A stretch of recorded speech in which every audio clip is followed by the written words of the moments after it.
ఇంత దిగజారిన స్పీకర్ నేను చూడలేదు.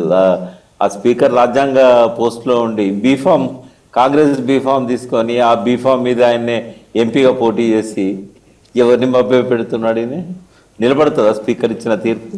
సార్ అల్టిమేట్గా రిజల్ట్ ఏముంటుందంటే, సరే వాళ్ళు ఎట్లా పోయిన వాళ్ళు పోయిన మళ్ళీ అయితే బీఆర్ఎస్లోకి రారు.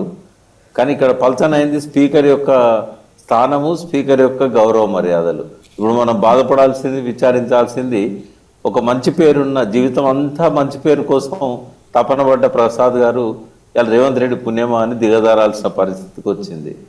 ఇలా ఆయన పతనాన్ని చూసి మనం సిగ్గుతో తల వంచుకోవాలి. రేవంత్ రెడ్డి నిజంగానే మీరు అన్నట్టు కొంత ఈ మీరు చెప్తున్న దాని ప్రకారం కొంత ఈ రోత మాటలు, బూతు మాటలు తగ్గుతాయని మీరు అంటున్నారు. కానీ ఆయన మరి ఈ కెనడీ స్కూల్లో సర్టిఫికేట్ కోర్స్ పూర్తి చేసుకొని వచ్చిన తర్వాత కేసీఆర్పై జాతిపిత అని